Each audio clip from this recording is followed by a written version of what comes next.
All right. That means, Raynette, I guess I can talk and Set you can up. drive the deck. Okay. Oh, hey, look, yours is working. So it's Yes. my tech issues and not you. All right. So my name is Marshall Gray. I'm the Director of College Counseling Academics at the Episcopal School of Acadiana in the cane fields of Cade outside of Lafayette, Louisiana. And Raynette, you want to introduce yourself? Hi, everyone. My name is Raynette Lumas, and I'm Assistant Director of College Counseling at Isidore Newman School. If you want to kick to the next slide, we're actually doing two events in one, really, with both the SACAC Voices in Action, our government relations efforts, and also the drive-in workshops. So in this case, we've discovered that our drive-in workshops didn't tend to have very much attendance when we did in person. So we've been going to the virtual instead. But we've tried to do a variety of seminars over the last couple of years. And this year we're going to have Sean Robbins from Government Relations at NACAC talking to us, as well as Cameron Feist from, and I'm blanking on his organization, but I'll have his bio up in a second. And he's going to talk to us about financial aid. And so, do we have somebody from Inclusion Access and Success who wants to talk over the next slide about what's coming up next?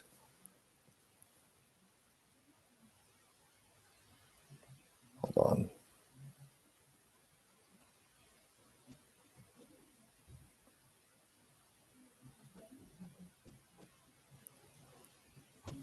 I think I just gave you access to talk. Yes, perfect. Thank you. I can't turn on my camera for some reason though, just because I guess in webinar mode it doesn't let me, like I see that my All camera's right, um go for it. um but all good.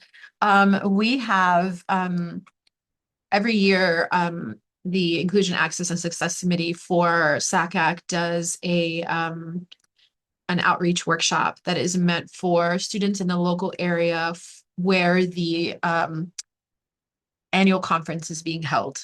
And so this year's annual conference is in New Orleans. And so we've partnered with Tulane University to host us to be able to do this outreach event and basically do like a mini college boot camp that's for like a half a day at Tulane University.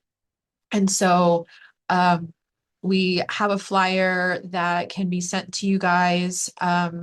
If you guys know Jennifer Thibodeau, who's and Erica Ensberg, but Jennifer is in Louisiana.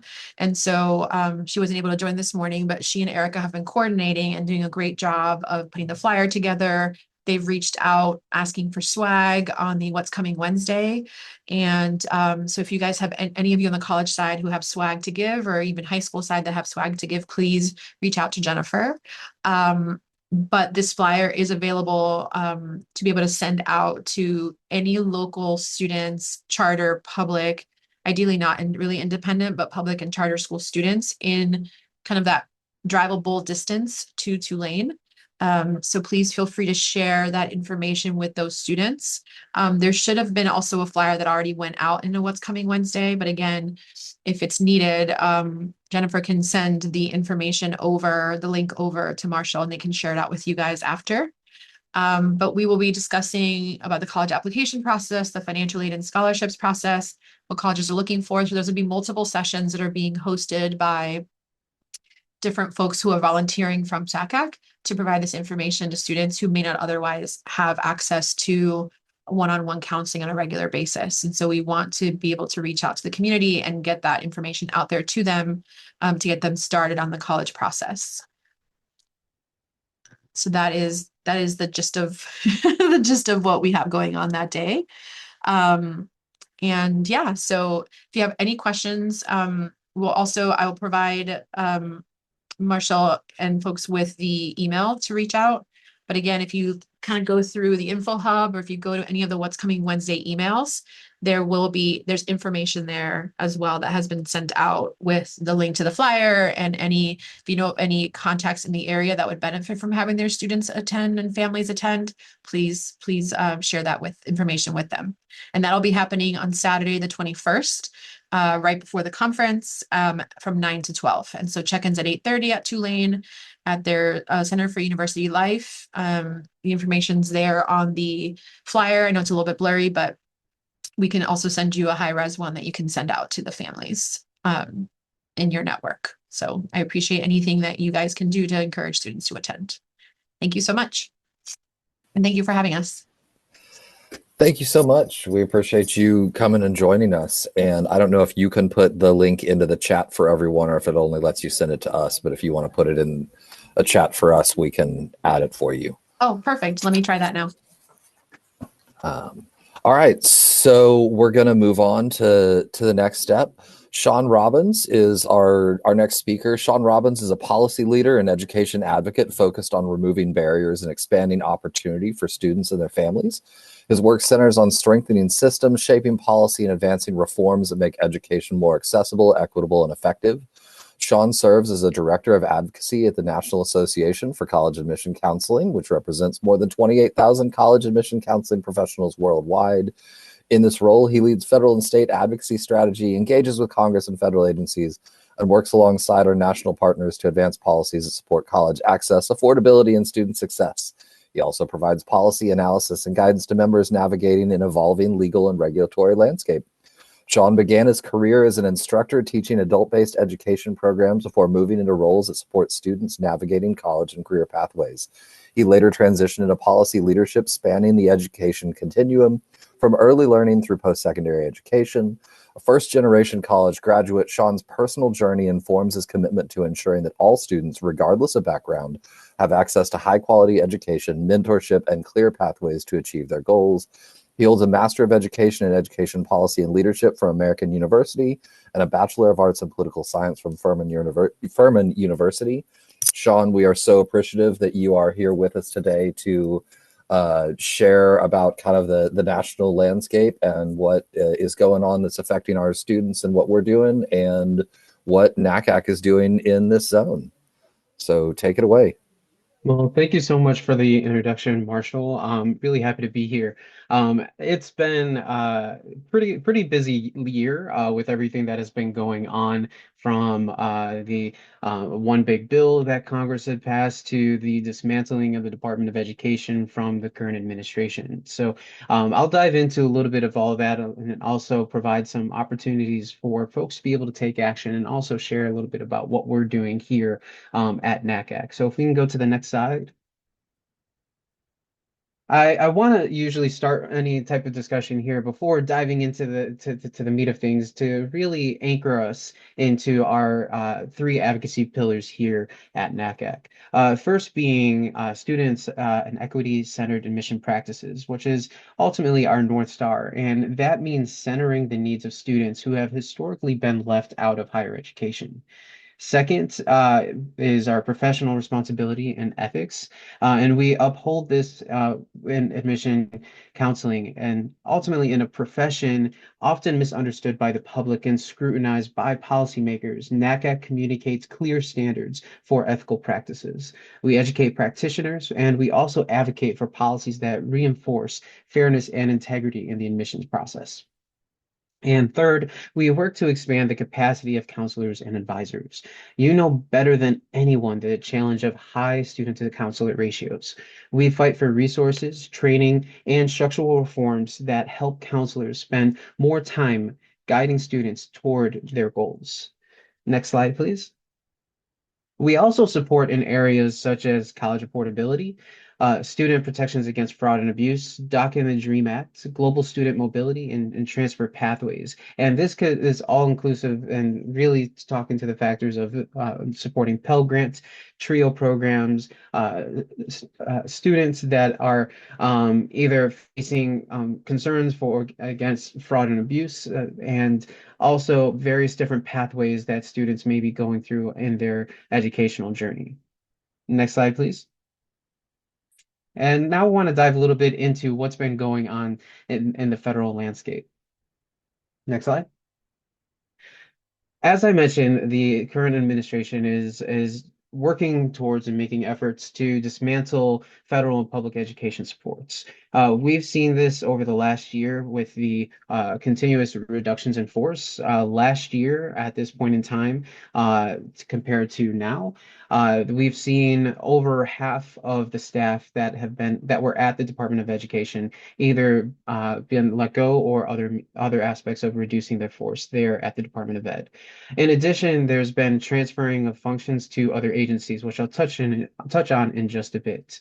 Ultimately, the administration is focusing in on trying to minimize the federal role and transfer education to the states is the claim that they've made. But go back one more, sorry.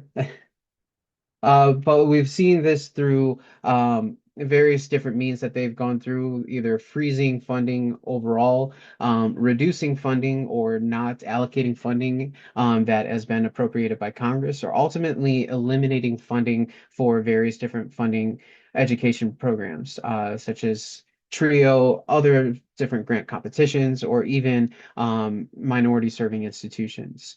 And next slide. We've seen this, and this is actually just outdated as of just the last day or so. But as we've seen that there are now 9 interagency agreements that the Department of Education has made with other federal agencies. The first was actually put forth with the Department of Labor to move career and technical education programs over.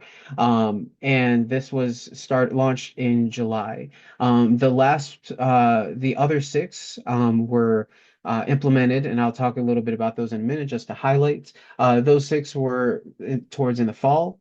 And then just as of this last 2 days, we've seen an additional 2 interagency agreements that have been put forth.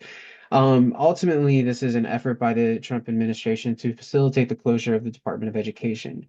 Ultimately, we've seen in previous legislation, along with the Higher Education Act, that the Department of Education, that Congress specifically for them, has expressly prohibited Department of Ed from transferring funding in this way. And I'll touch a little bit on the recently passed appropriations bill and what this means. But ultimately, the dismantling of the Department of Education is something that the administration is attempting to do through these interagency agreements.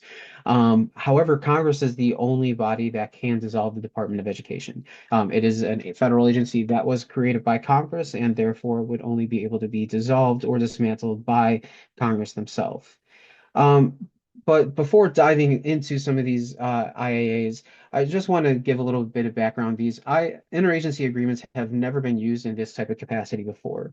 They've primarily been used in historical aspects of, say, one federal agency has certain technology, laptops, for instance, that they have in excess, and another federal agency is in need of those.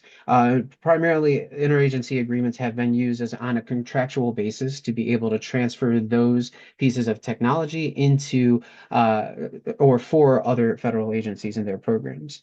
Our partners at Education Council have been also reviewing these here and have also concluded that there are significant legal issues that likely make these not just these 7, but the total of these 9 interagency agreements unlawful. There's current lawsuits that are actually in place through the courts that are taking this into consideration, and they'll more likely be going through the courts for some time until we reach a judgment in the judicial branch. Next slide, please. So the 7 here, I'll speak to the other 2 in just a moment as well. But as I mentioned, the first was the career and technical education programs moving to the Department of Labor, along with programs funding K-12 education, including Title I, that have been primarily housed in the Office of Elementary and Secondary Education, is moving to the Department of Labor. As you see, that is over $28 billion in funding.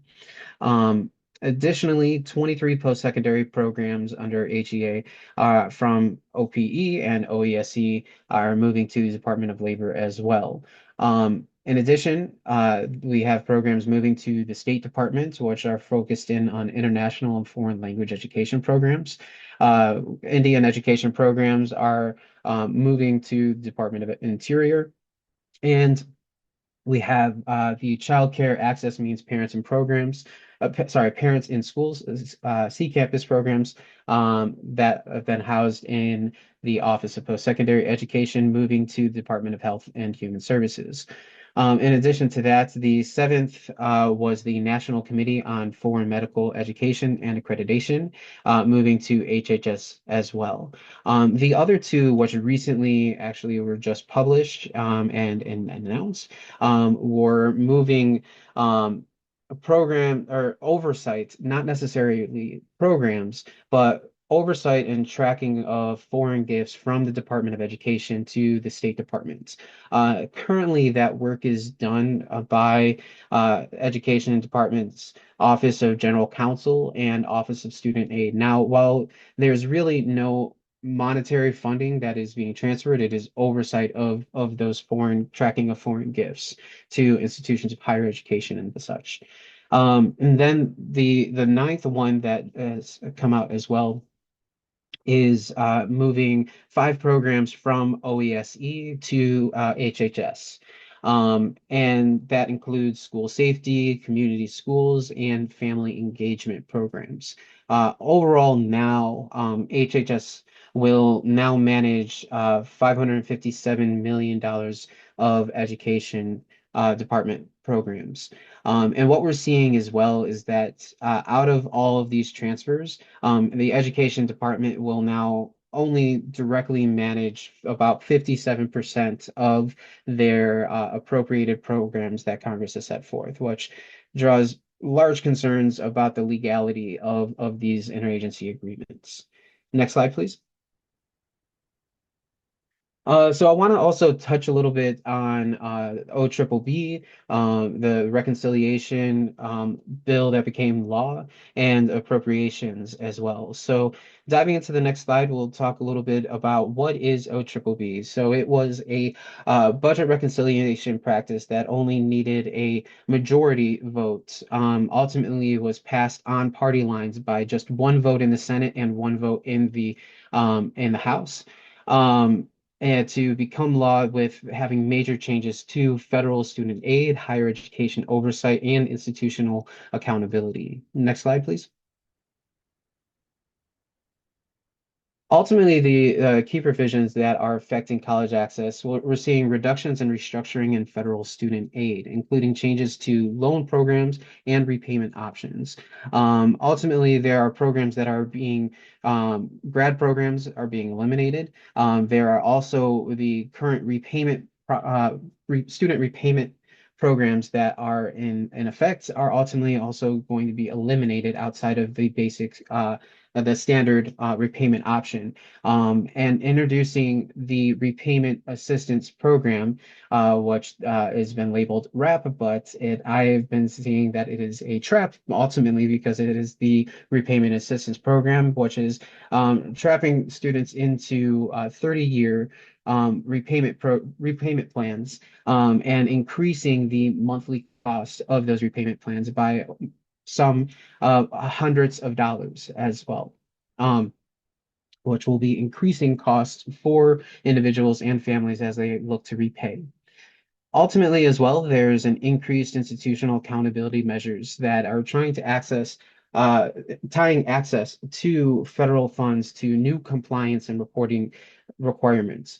Ultimately, looking at the income and salaries of individuals that receive bachelor's degrees from institutions, and comparing that to individuals that only have high school diplomas. And if a degree program ultimately is not making more than that of a graduate with a high school diploma, then it could be a result then of additional concerns for either various different Title IV funding for the institution, ultimately having to go through and have possible restrictions on those Title IV funding, which it has been something that we've seen as is a little bit concerning because some of the data is going to be taking from U.S. Census data and not having institutions actually go through and provide their specific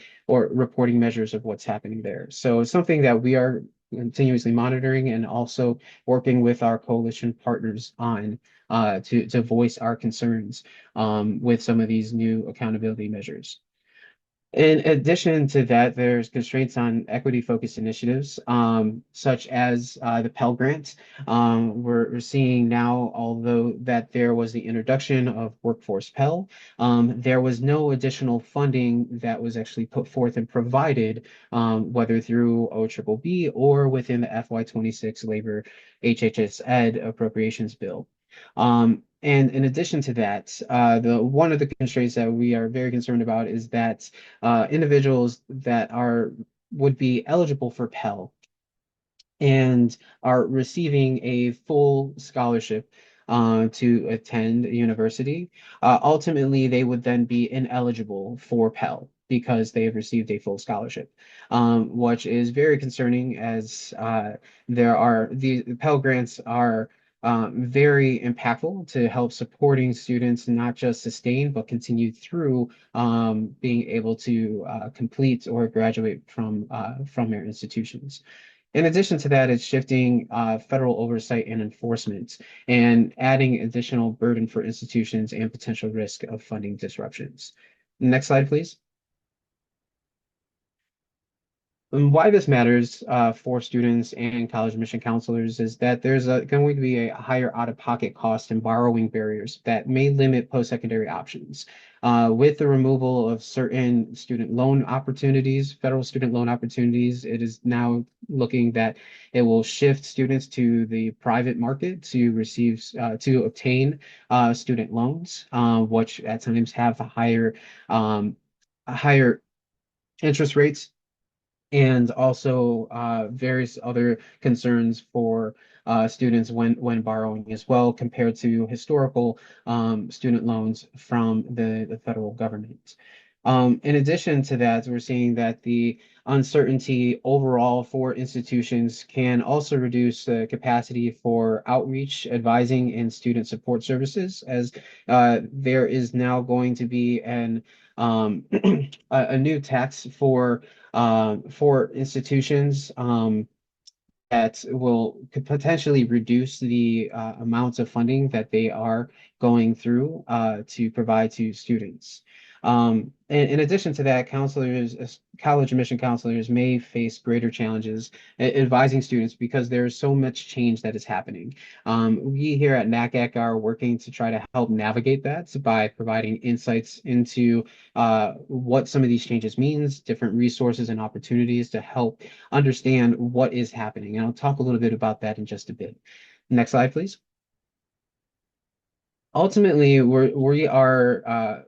we are concerned with OBBB and the implementation of things. And we are continuing to advocate for affordability, transparency, and equity-centered policies that support students and the professionals who guide them.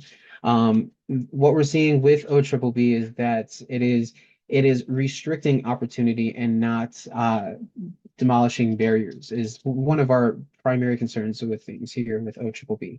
But we will continue as the implementation of OBBB, and which more than likely the initial impact of what we will see won't be taking effect truly until July 2027 and July of 2028.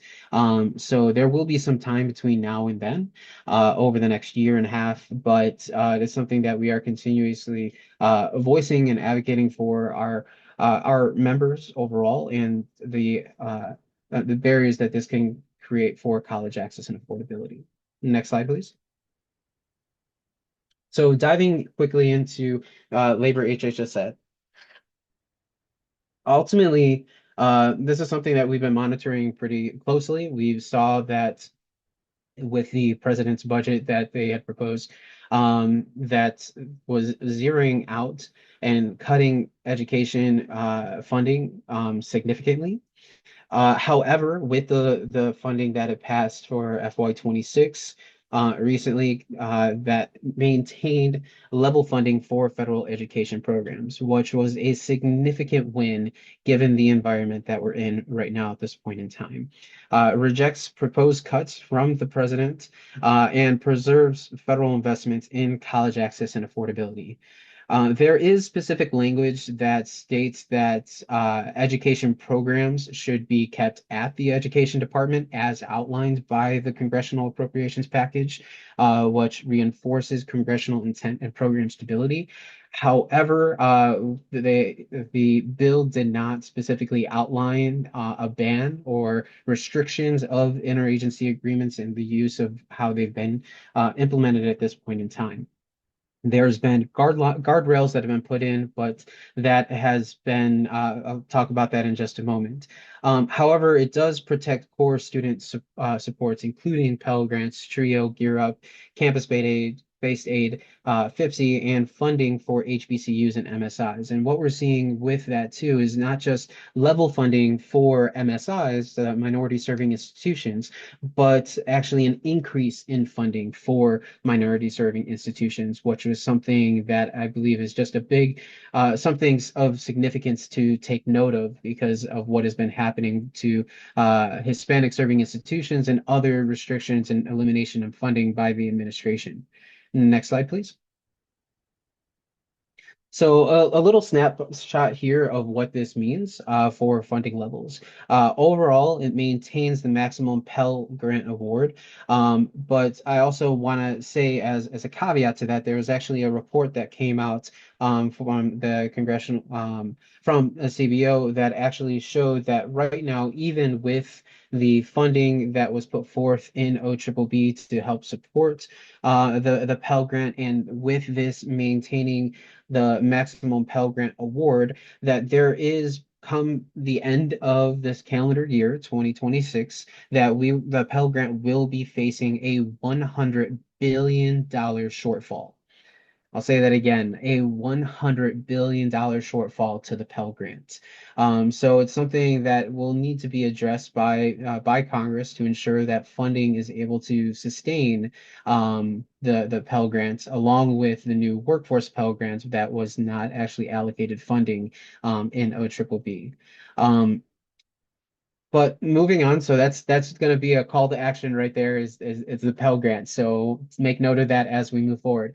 In addition, the FY26 funding level sustained, funding for TRIO and Gear Up, protects programs within FIPSI, also FSOG, C Campus and federal work studies or sustaining their levels of funding. And in addition to that, they go through and Congress had provided clear direction through an explanatory statement, which was linked in the congressional and the actual bill text, saying that this is how we, as Congress, have outlined the funding for these specific programs and their congressional intent on how they should be funded. Now we'll see how and if that is going to be appropriated as Congress had intended, as last year showed that the administration did not do that and restricted funding or just did not allocate funding as intended. Next slide, please. I want to show this slide here. This is from our colleagues at the Committee for Education Funding that shows that Congress, while having level funding from last year, it also has now failed to keep pace with need or inflation. And we're seeing a $20 billion discrepancy in funding that would keep pace with need and inflation. So this is something of note and something that our partners there at CEF have been keeping track of, and I believe that it is something that is something to keep note of as we move forward and we continue to advocate for affordability within higher education. Next slide, please. We want to touch briefly on a couple of court rulings just to make note of and build some awareness. So next slide. So we've seen that there has been some recent legal developments that have been affecting diversity, equity, and inclusion programs and federal funding. Ultimately, an appeals court has allowed the enforcement of the administration's executive orders on diversity, equity, inclusion related grant terminations and certification requirements while litigation continues. Um, Interestingly enough, I started at NACAC just a little over a year ago, and it was right after the February 14th Dear Colleague letter that started this anti-DEI campaign by the Trump administration. So the appeals court has ruled that the executive orders can proceed, but while that court case had taken place and was ruled, we saw that key protections actually remained in place and in a separate case. The Trump administration actually withdrew its appeal of a court ruling blocking that February 14th DCL, affirming that broad threats to withhold funding over lawful diversity, equity, inclusion practices violated the First Amendment. And so ultimately, the administration has decided to and the courts had decided to that those guidance documents and information needed to be withdrawn, ultimately stating that the administration could have its policy ideas, but it is not specifically law. But the Department of Education has also signaled that they will continue to Title VI enforcement through investigations and compliance actions, contributing to ongoing uncertainty for institutions. Um, and really, why this matters is that there's a lot of ambiguity and aggressive enforcement risk that is chilling lawful practices. Ultimately, if we look back to what was legal in December of 2024, it is still legal as of today. Ultimately, what we are emphasizing is that being able to stay true to what your mission is, your vision is for your organization, and not changing very quickly, because what got us to this point was very intentional discussions of getting to what is our mission, how are we going to implement that, and what are the policies that we have that are surrounding us. And the law has not changed in terms of specific diversity, equity, inclusion programs. Outside of, I know that there are a few handful of states that have changed some of their laws that are restricting DEI as well. Something that we are paying close attention to, and also our partners at Education Council are helping to provide and insights and their expertise as well. Next slide. The next is in regards to TRIO funding. A federal court ordered the Department of Ed to reconsider the dozens of canceled TRIO grants, finding that the department failed to really adequately explain its decision or follow required statutory and regulatory processes. However, this was towards the end of the calendar year of 2025. And we've really seen no movement by the administration to either follow up on this ruling from the federal court. And next slide, please. All right, so I know I've gone through quite a bit, and it's been a lot going on, but on the federal level with everything. But I want to share some opportunities to be able to take action and some resources for you in terms of being able to advocate for some of these here. Next slide. So if you want, you could scan this QR code. I'll also put in the chat here in just a moment some resources here for you. Overall, you can go to our NACAC Advocacy and Action page, which helps to show and highlight what is going on, what items that we are taking that we are doing here at NACAC, opportunities for you to be able to take action, and different ways that you can advocate. Um, Ultimately, what we here at NACAC are doing, we are working with our coalition partners every week to meet with them, share what is going on, share different resources and opportunities, but also talk about how are we going to come together, also have the community and address what we're seeing that's happening either with Congress or the Department of Education or the administration. We are additionally meeting with members of Congress and congressional staff. I've In the last year that I've been here, I've been up on Capitol Hill almost every month, talking with members of Congress and their staff and elevating the voices of our membership. In addition to that, we are sending letters to Congress, the Education Department, and the administration, and letting them know of some of our concerns and also opportunities that we feel could help remove barriers for college access and the importance to having affordability for individuals as they are being able to access that. In addition to that, we have joined several amicus briefs over the last year that are really highlighting some of the concerns that not only we, but also our coalition partners across the board have with some of the actions that the current administration has gone through and has been doing. And we have more of that all on our advocacy and action page. You can find some more of the information on many of these avenues within that advocacy and action page.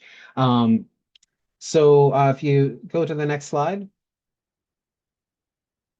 So here we have our, like I said, you can go to our advocacy and action page, which has that timely alerts and updates. But we also have our admitted blog, which provides in-depth analysis of emerging issues and ongoing federal developments, along with opportunities to be able to take action.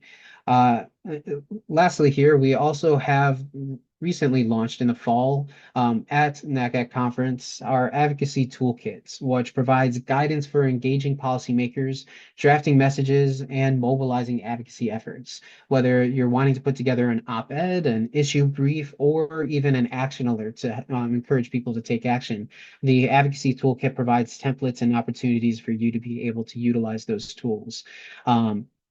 So next slide, please. And then lastly here, want to also have an opportunity that you can share your story of impact. This here is an opportunity for you if you have, you just want to elevate something that you either heard or have a conversation with a student or something that you have seen and that's impacting you as well. We want you to be able to share this with us because we are taking these stories with us up to Capitol Hill when we meet with members of Congress.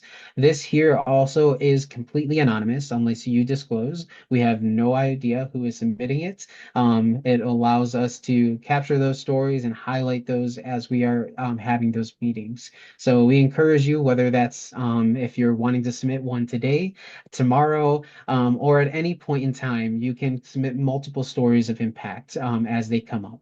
So feel free to go through and leverage any of those resources.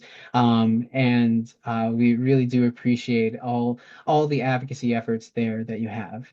I think that's the might have one more there. Yeah, I think that was it. I see that when I shared, the links did not go into the chat, but I will put those in there in just a moment for everyone. But again, I want to say thank you for having me here today. And if there's any questions, I'm happy to answer those at this time. Yeah, if anybody wants to put questions in the chat, please go ahead, and I'll just take a minute, Sean, to say thank you so much. That was awesome for us. I'll also tell everyone that Sean is a great resource for us when it comes to when we start to see Louisiana legislation get put in the hopper for discussion, debate, and voting, that we're able to send that legislation to him, and he can kind of give us a take on what kind of a stance NACAC would take on particular legislation as we think about advocating for our students, specifically within the state of Louisiana. And so that's something that we will be doing as we get more legislation, because right now there's not a whole lot in the hopper just yet. But again, Sean, thank you so much for joining us. We really appreciate all of your insights and the effort you put into this presentation for us. Thank you, Marshall. All right, we are going to move on to our next speaker. So our speaker today, it brings more than 2 decades of experience across the college enrollment landscape. Cameron Feist has worked on all sides of the college enrollment process, served as director of college counseling at an independent day school, held a number of positions in higher ed, including associate dean of admission, director of financial aid, and associate vice president for enrollment management. Across each role, Cameron is focused on the intersection of data science and the art of building a class, balancing strategy, mission, and student-centered decision-making. These experiences ultimately led Cameron to found Strategic Educational Advising Services, the culmination of a career spent working with mission-driven organizations and navigating the competing priorities faced by enrollment and college counseling leaders alike. A Florida native, Cameron graduated from St. Edward's Episcopal School in Vero Beach before earning his bachelor's degree from Hamilton College in New York. He later completed a master's degree in education at Penn State with a dual focus on enrollment management and institutional research.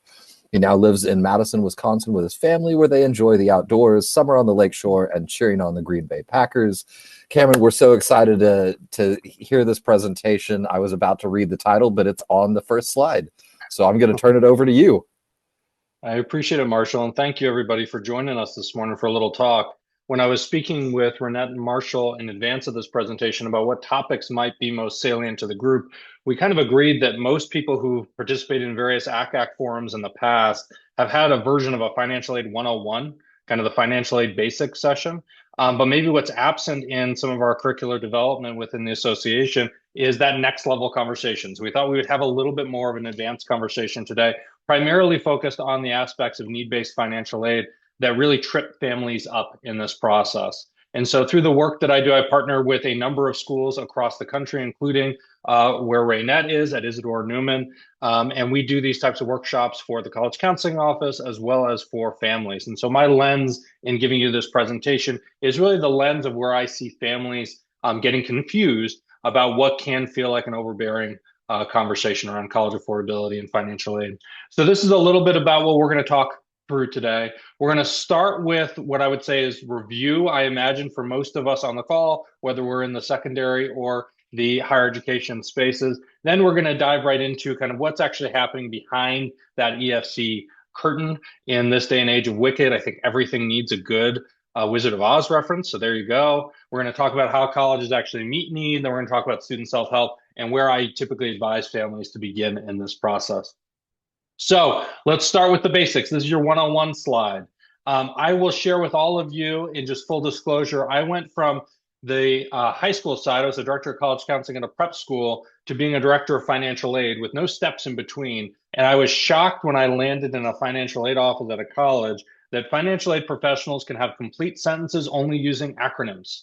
It is an acronym dense profession. It drives me crazy that it is that way. I'm proud that my former employer, we made ourselves an acronym free zone, but most colleges don't actually work within that paradigm. So it's really important that all of us understand the acronyms. And these four terms really serve as the foundation for how we should come to a conversation of understanding around need-based financial aid. So we're going to start with the big one, which is EFC, or expected family contribution. First, the boring definition. It's the reasonable amount a family can contribute towards a student's educational cost. Now, the rub here is that the college and or the federal government gets to dictate to the family what is reasonable. And that surprises a lot of families as they're navigating through this process. They figure they get to tell somebody how much they need, and that is not how this process works. The other part that is a surprise to many families is there's two portions to the family contribution. There's the student piece plus the parent piece. If the student's never worked a day in their life, they've never saved a birthday check, most colleges are still going to have an expectation that the student is contributing something towards their family contribution. And that expectation comes from the expectation that the summer prior to their matriculation as freshmen, so between their senior year of high school and first year of college, they're going to work. And they are going to use their earnings from work to contribute towards their family contribution. So those two things add up. So let's again peel back the curtain. It is hard to paint with really broad strokes when we talk about financial aid, but I'm going to attempt to do so with this slide. And we're going to start with what is absolutely going to be included in every expected family contribution, or EFC, calculation. And we know, because we understand how the FAFSA works, that the custodial household is what is going to be included everywhere. And so that's custodial household income and custodial household assets. And on the FAFSA, we are obviously ignoring the equity that exists in a primary home, and we're ignoring what is in retirement savings. Now we've got to get into the little gray area of what may be included. I was looking up in advance of this call how many colleges in the Southern ACAC group are now requiring the CSS profile, and it's a large number and it's a growing number. And what used to be reserved for just the privates in the world are now really extending rapidly into the public sphere. So we need to be more and more comfortable with the types of questions that might be asked on the CSS profile. And one of the main reasons that colleges collect the CSS profile is to get 2 households worth of information in cases where parents are divorced, separated, or never married. They're going to collect information from both biological households. So we might also be including the non-custodial, which is often referred to now as household B. Household B, household income, assets. Maybe we're looking at equity in a primary home. And in some cases, we might be looking at retirement savings. Now, this last one is a little tongue-in-cheek, but I do this whenever I'm talking to families. Your parents' willingness to contribute to college costs is not taken into consideration when going through this journey. And that is especially true in the case of divorced, separated, never married parents, where we have potentially a non-custodial parent who doesn't really want to play ball. They don't want to fill out their forms. They don't want to go through this process. That is a very hard conversation for families, and that is a tricky conversation for colleges to navigate. They will obviously refer families to the non-custodial parent waiver form, but you have to qualify in order to be eligible for that non-custodial parent waiver. And just a parent's unwillingness is not going to be taken into consideration, because from a financial aid perspective, their job is to determine the family's ability to afford educational costs, not their willingness.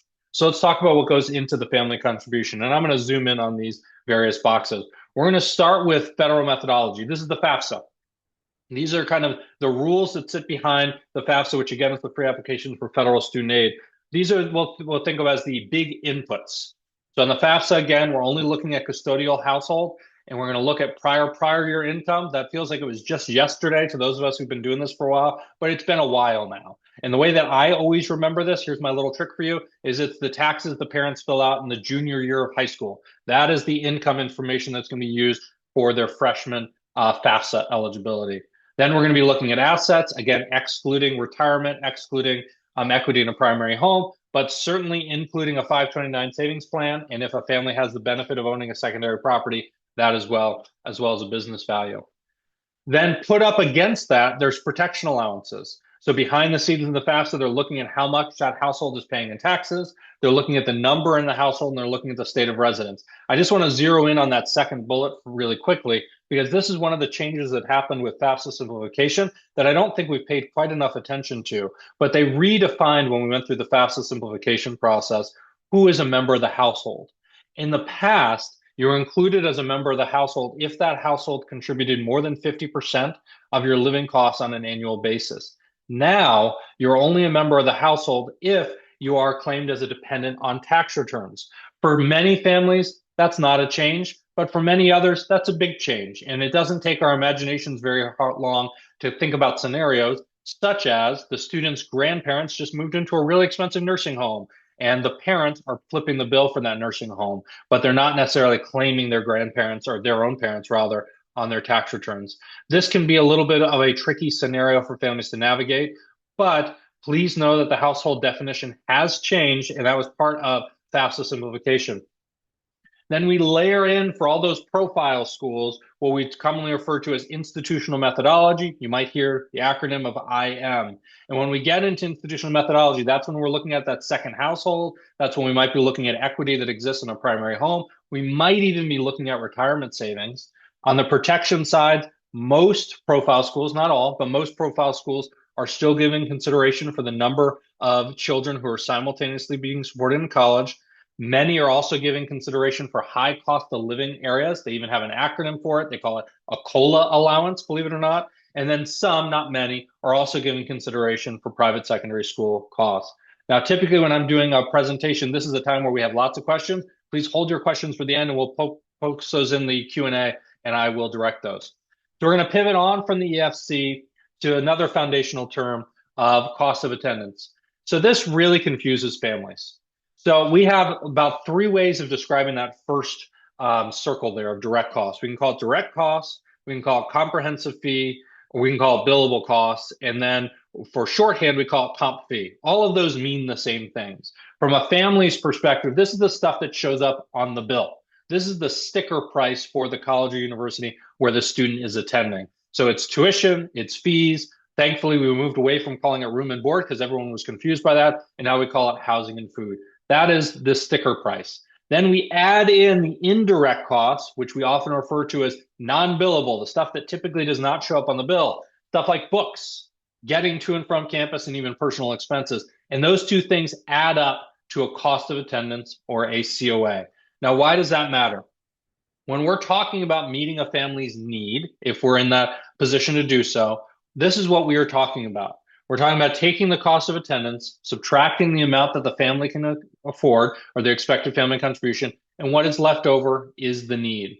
There are many colleges that will adjust this formula, and instead of using the cost of attendance, they'll do billable cost, less family contribution equals need. And what you need to know, particularly those of you who are advising families, is those families need to add back in the non-billable costs on top of their family contribution if it is not being accounted for in this equation.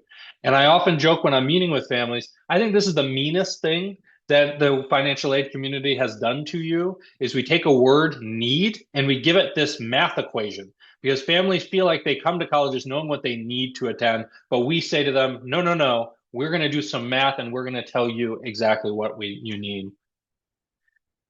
There's three sources of funding that go towards meeting demonstrated financial needs, either all or a portion of that demonstrated need. And when I am talking to students in particular, I talk about buckets of money. Buckets of money make it a lot more visual and attainable for students. And we start with the free bucket. You would be shocked at how many 17 or 18-year-olds, or maybe not, don't understand the difference between scholarships and loans. So we talk about the free bucket of money, the bucket of money they never have to pay back. Then we've got that loaned bucket. That is the money that they do have to pay back. And then the most confusing bucket is the bucket of money they actually have to earn. And so we're going to talk about those. But first, we're going to go through a scenario here. So in this scenario, we have triplets, and the parents were not creative when they came up with their names. So we have student A, student B, and student C. They all are admitted to the same school. They all have the same cost of attendance. They all have the same expected family contribution. In student A, you can kind of run down the list here, and you can see that the different components of their financial aid add up to $60,000. And why is $60,000 important? If we take the difference between the cost of attendance of 80 and the family contribution of 20, that's $60,000. So this college could make the case to the family that we are meeting your full demonstrated need. Student B, same thing. If we add up the components of the aid that they've received, it adds up to $60,000. Student C, same thing. Obviously, the composition of the aid that the students are receiving is different across all three of these scenarios. So why do I highlight this? I highlight this for several reasons. First and foremost, know that when families receive financial aid awards, it is never this clean and obvious. And many colleges use different words to describe the same things. They'll call something a trustee scholarship. They'll call something a grant. It confuses families. And I think one of our responsibilities when we're helping families navigate this process is to try to make it this clean and obvious. The other reason I share this is we talk a lot about merit scholarships and how students are benefited by merit scholarships, but there is financial aid leveraging that happens even within the need-based financial aid world, meaning the more attractive the student academically, the more likely they are to receive a more beneficial financial aid award. So if we look at student A, B, and C's financial aid, it doesn't take us very long to ascertain that student B has been awarded the most attractive aid. They have the most scholarship, the least work, and the smallest loan expectation out of those three. And then we get to student C, and we're introduced to a new thing called a plus, which all of us know stands for the plus loan. Families get very confused when they see a plus loan in a financial aid award. I am of the mind that when you see a plus loan in there, it is really a suggestion that a college is making to bridge a gap that exists in their aid. As all of us likely know on this call, many, if not most colleges in this country do not have the resources to meet 100% of demonstrated financial need. And so a lot of families end up receiving a financial aid award that has a gap, but that gap is not always very clean or obvious to them. And so one of the tricks here to ascertain whether or not a student has been gapped is whether or not there's a plus loan there. Because that plus loan, remember, is not guaranteed. Parents have to apply, they have to fill out a credit application, they have to go through a bunch of hoops, which is very different than the student loan. So these three scenarios is an example of financial aid leveraging that has absolutely nothing to do with merit scholarship. It is happening across the board in our country. And basically, the more attractive the academic candidate is, the better the award that they're receiving. My hope is that your takeaway from this is as you're working with families, you can help them put their aid side by side in a way that's really easy for them to digest. Because when you're working with particularly young high school students, and they see, oh, I've received $60,000 in total aid from all three schools. Isn't that great? They don't always pay attention to the distinctions in the aid that they've received. And I think that is one of our responsibilities as the adults in the room to help them make sense of these ultimate differences. We're going to pivot over to the student self-help portion, starting with the loan table. So first, I am highlighting the subsidized portion of the loan table. Just as a reminder for the group, subsidized loans means the federal government is paying the interest subsidy on the loan. That's the boring technical definition. For all of us on the call, we know that that means it's an interest-free loan while the student is enrolled at least half time in school, okay? Many families, when I present them with this loan table, are surprised. They're surprised because they read the headlines in social media, New York Times, all the rest of it, about loan debt averages. And they're like, wait a second, if I add all of this debt up, the maximum amount of money the federal government is going to loan to a dependent student is $27,000.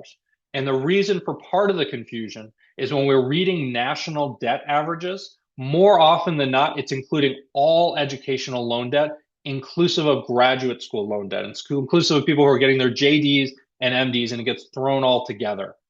On the whole, most of the averages that are strict for undergraduate loan debt are going to hover around that $30,000 mark. And that's because this loan table hasn't changed in, I want to say 13 years. It hasn't changed in some time. It could obviously change moving forward, but it has been relatively fixed in stone for quite some time now. Okay, work study confuses everybody I talk to. Just hard stop right there. So please know when you are talking to students and families about work study in college, even if they are nodding right along to that conversation, more often than not, they are confused. Why are they confused? Unlike a scholarship or loan, if the student signs for the loan and accepts their scholarship, on their first tuition bill from the college, they're going to see posted on that tuition bill their scholarship and their loan as a credit against their cost. And then they're going to keep scanning and say, wait a second, where is my work study? Unlike those components, they have to earn their work study money. There's been a sea change over the past many years now about whether or not work study is even guaranteed once you get to a college campus. And there's basically two paradigms in which colleges now navigate.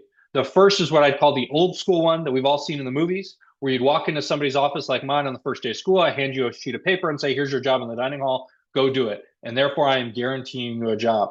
Many colleges are migrating to a new method of basically hosting an internal only job board for students to go out and seek jobs that seem interesting to them, which means they have to ultimately apply to those jobs. They might even have to interview for the job. Heaven forbid, they might even have to create a resume to apply for one of these on-campus jobs. If they don't do those things, they are not going to get a job. Therefore, it is not true that all colleges guarantee work study anymore because of this shift that has been happening progressively over the past many years. At many colleges, the work study earnings are capped, meaning if a student was awarded $2,000 in work study for the year, meaning $1,000 for the first semester, $1,000 for the second semester, once they have earned that $1,000, they're done. They can't keep working at that university. There are some colleges that don't cap, but most colleges are going to cap the work study amount that the student can actually earn while they're on campus. Students are typically paid directly, which means it's not necessarily going to be credited against their bill, even while they're enrolled. And lastly, and I get this question all the time, a larger work study amount isn't always the best. That usually means you've had a reduction in your scholarship somewhere. And if you're admitted to a school that doesn't cap the amount that you can earn in work study, you certainly want a lower work study amount. So these are the big points of confusion for most families who are navigating this process when it comes to work study on college campus. Very briefly, I want to touch on merit scholarships because it is a hot topic everywhere. Colleges are boasting about the merit scholarships. I understand why. Students and families are trying to line themselves up so they can be in the best position to earn merit scholarships. When it comes to merit scholarships, on face value, roughly speaking, half the scholarship dollars, half that free money bucket of dollars are merit scholarships in our country, and then roughly half are in that need-based bucket. As we all know, they may have a totally separate application process, or you might just apply to that school and every student who applies to the school is going to be eligible. They might be a little bit negotiable, unlike that need-based aid conversation where you can go back and say, is there any way you can give me the good guy scholarship to come to your college or university?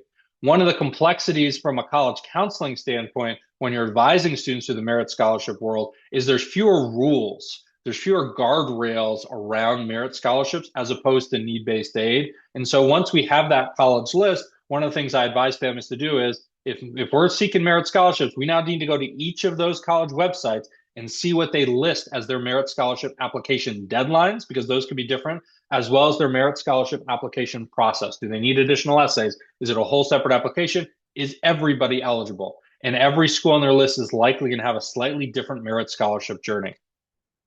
On the need-based financial aid side, there's a lot of rules going on here. First off, and it's worth repeating, the taxes your families fill out in the junior year of high school are the taxes they're going to be using when they fill out the FAFSA and the CSS profile. The FAFSA and the profile typically come available in October of senior year. I have that little asterisk on there because we know what has happened in years past. Thankfully, this past October, FAFSA was available, but we know for several years there, it was not available in October. I always advise students and families when they're filling out the FAFSA, they're going to get a little pop-up on their screen that's going to say, do you want to use the IRS DRT? Remember, they love their acronyms. DRT stands for Data Retrieval Tool. That is the device that links their filed or completed taxes from the student's junior year to their FAFSA. It lifts a bunch of the information over. It fills in a bunch of the information for them, not all of the information, but quite a lot of it. And it makes the process of filling out the FAFSA a lot easier. It also reduces the likelihood that a student is going to be selected for federal verification. And for those of you not familiar with what federal verification is, it's basically a process where students have to jump through a few more hoops to ultimately secure their federal financial aid programming. It's usually things like sending in signed copies of tax returns, that sort of things. Most families are eligible to use the IRS data retrieval tool. The groups who are not are the groups who filed tax extensions and the groups who filed tax amendments on their 1040s. As a reminder, there is no place on the FAFSA for that second household to include their information. And then once the FAFSA is completed, the student is going to receive something called a SAR, again, acronyms, Student Aid Report. I love that the FAFSA still does this because it's a way of families to do a really quick spot check to make sure everything kind of looks right. And it automatically produces for them what we used to call their federal EFC, and now we call their SAI or Student Aid Index, to give them a general sense as to whether or not really they're going to qualify for a Pell Grant right out of the gate. On the CSS profile side, I will give the College Board credit here. They've been very good about releasing their tool, the CSS profile, in October 1, if not even in towards the end of September of senior year. They might ask for up to 4 parents. And the part that really confuses parents is because they get that SAR report, the student aid report after the FAFSA, they're expecting something similar after they hit the submit button on the profile, and it doesn't exist. When you hit the submit button on the profile, like the FAFSA, you can list a number of schools that profile is going off to, and then it just goes, and you do not get an output file. You don't get that opportunity to double check that everything that you submitted was correct. And that can kind of freak families out when they're going through this process. Okay, we're nearing the finish line, so start to gear up your questions here. So first of all, when I'm talking to families, I always talk about having an informed financial aid strategy. What does that mean? As college counselors, I know all of you, when you sit down with students and families, talk to them about finding the right fit for college. This needs to be inclusive of family fit. This needs to be inclusive of a financial fit for them for college. And remind them there's no such things as a fixed college cost. And remember, and there's a lot of data, I think this came out of a recent NACAC actually, about how much students overestimate the amount of loan debt that is going to be required from them to ultimately go to college. When I'm advising families about where to begin in this process, I always say, make copies of your tax information from the junior year of high school. Make sure you know where all of that is. And copies, I mean electronic copies, make sure you've got it there. And then if you need something to do, go fill out a net price calculator. For those of us who've been doing this business for a long time, we remember the world prior to 2011, which is when the federal mandate was imposed that every college had to have a net price calculator. And there was a lot less information. Net price calculators are really valuable tools for students and families navigating this process. If any of you are in the position where you're having, freshman and sophomore parents beat on your door being like, I need to talk to you about college, and you're saying, hold on, I'm busy right now. One of the ways that I like to give them work is saying, why don't you go fill out some net price calculators, see how you feel about the results. You still have a time to make changes. If you want to save a little bit more for college, if you want to plan a little bit more ahead, it is an action step that families can do. Net price calculators are confidential. Even if on that first page they ask for the student information, it can't be required. That was part of the federal legislation. and they are out there. I have children. Since my oldest was in kindergarten, he's in 7th grade right now. I've been filling these things out for him every year. I'm just that kind of a financial aid nerd. But there's a lot of really rich information out there for us to ascertain early in this process. Okay. Hopefully I've got us on time here. I'm not quite sure about the timeline for today. What questions do we have at this point? And I also included my contact information in case anybody wants to follow up with me with additional questions.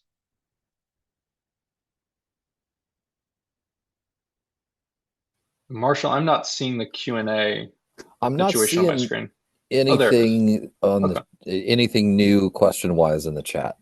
No problem. While you guys are thinking about your questions, one of the most common questions I get is about 529 college savings plans. So I just want to share with you guys 2 things about 529 college savings plan if your families have the benefit of savings for college. First of all, when they're filling out the FAFSA and the CSS profile, they need to report that 529 savings plan as a parent asset, not as a student asset. That is a big mistake that many parents make. And if any of you have had the benefit of doing a hand calculation of the FAFSA, you know that the methodology is a lot more favorable for parent resources than it is for student resources. So we want to make sure that we're reporting these in the right bucket. The other change that happened with FAFSA simplification is any 529 plans that are held by grandparents no longer need to be reported on the FAFSA. You used to have to report them when you took a distribution. It was supposed to be reported as non-tax income for the student. And part of the FAFSA simplification process, they said, we are going to now ignore that from our methodology.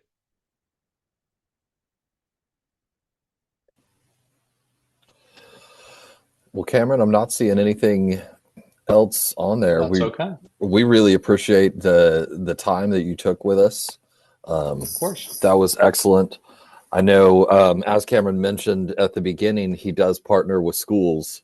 And so that is something, he put his contact information in there if that's something that you're interested in. Yes, thank you, Marshall. And thank you, everybody, for your attention. And if anybody has any follow-up questions, or if any of you are helping support your own children through this process, and you're like, where do I start? Shoot me a note and I will help get you going. Awesome. Thank you so much. Then we have just a couple minutes left. And Raynette, if you want to share your slide, share your screen back, we'll get through the last few slides. I just kind of have some reminders, which is, hey, if you're not registered for the SACAC annual conference, you should register for the conference so that we can see all of you there. It's in Louisiana, so we need to represent and be proud and have a good time. If you want to go to the next slide. Oh, yeah, that's just the dates on it, right? If you are not a SACAC member, please please join. It's not expensive. You get the access in a lot of ways. We have the free access memberships. If you know public school counselors who want to join, they can literally join SACAC for free. So please make sure the QR code is on there. But we would love for, if you're not already a SACAC member, you want to share SACAC with others, we would love to continue to grow the SACAC membership. You want to go to the next slide? I think we have opportunities.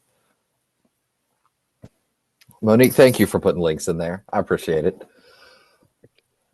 I'm showing that was the end of the slideshow. Really? I had Yes. thought I threw a couple more slides in there. Okay. It could be, I wonder if I have the older version, but it's all right. yes. Hey, no, not a big deal. So I was going to put stuff in there on summer seminar and dry run. I got you, Marshall. I'm gonna put it in the chat. Sweet. Okay. I think Justin Fensky, last time I looked, was actually in our audience and is one of the co-chairs of summer seminar. It's an awesome opportunity for new or nearly new professionals to get some fantastic professional development. And then I was going to throw, Monique, you got a link for SACAC leads too? Let me see. I may or may not, but we can also that one might be harder. We can put in the follow-up information. Absolutely. Marshall, we can have that included.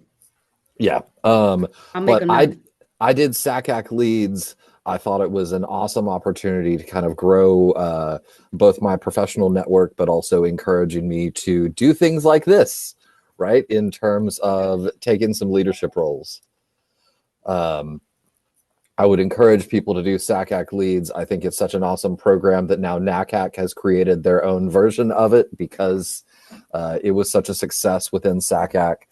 And then also, if you're wanting to get involved, if you want to take on a leadership role, there are always ways to join in SACAC, and specifically within Louisiana. Part of the reason that this is both the drive-in workshop and the Voices in Action is because Raynette and I are the government relations co-chairs.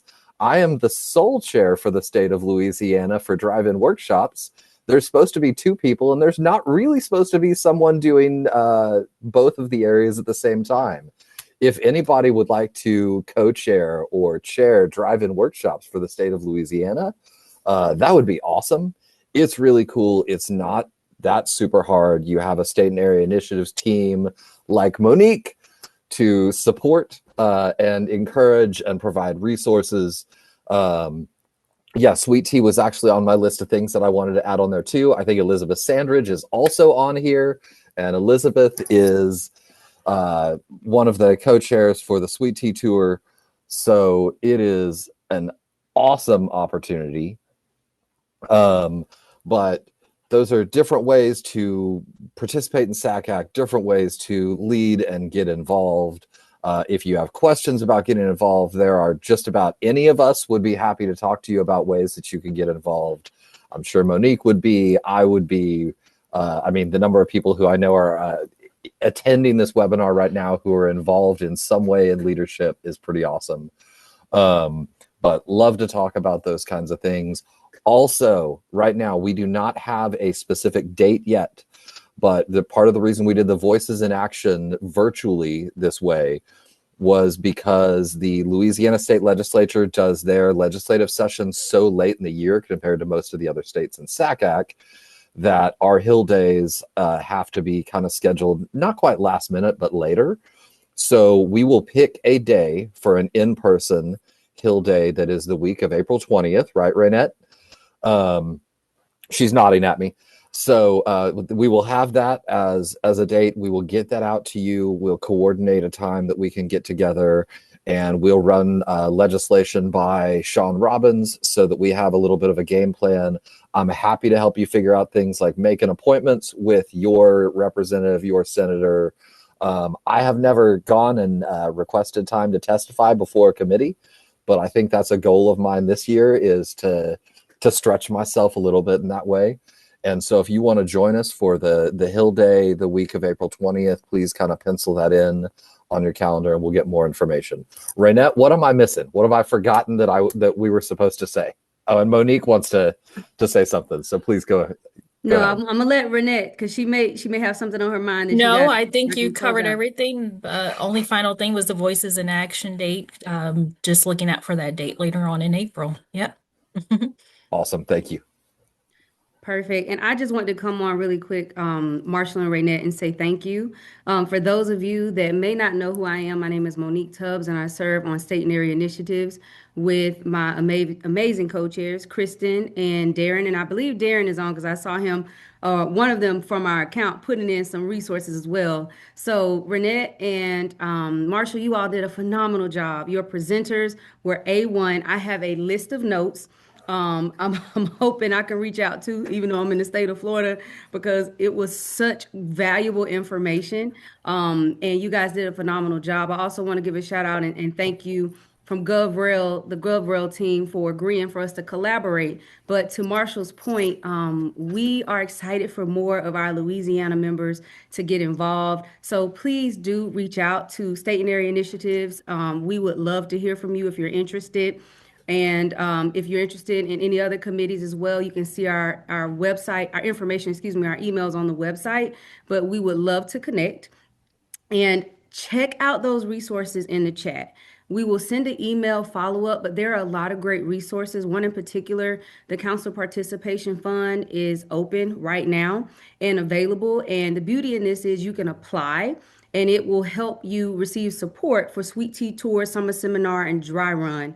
So that's a great opportunity, as well as the Extending the Dream grant. It basically supports you and the work that you're doing to help our families and our students become the best version of themselves. So if you have projects or you're needing resources like college tours or college access workshops you're trying to put on, that is an awesome opportunity for you to apply and to get some financial support. So I just wanted to throw that out there. And I hope that I get to see you all next month in New Orleans. We coming to you. So I'm excited for me some gumbo and beignets. And again, thank you to the presenters and thank you to GovRail, Raynette, and Marshall for putting on a phenomenal session. Last thing, if you logged in late or you were interrupted, you had to step away, no worries. It's going to be recorded. It'll be sent to you electronically via email, but it's also on our YouTube page. So you can go back and listen to Sean. You can listen to Cameron and get those details if you've missed anything. But that's all. Thank you again. Thank you. Thank you so much, Monique. Raynette, thank you for being a great partner. You have carried a lot of the load on this. Thank you all who took the time this morning to join us. And we're going to end this webinar and let you all get on with the rest of your day. But thank you so much. Thank you, Cameron. Thank you, Sean. It was awesome. We really appreciate you both. Raynette and Marshall, can you guys stay on real quick? And Darren, if you're available, in GovRail, just for Absolutely. like 2 minutes. And did you guys stop the recording?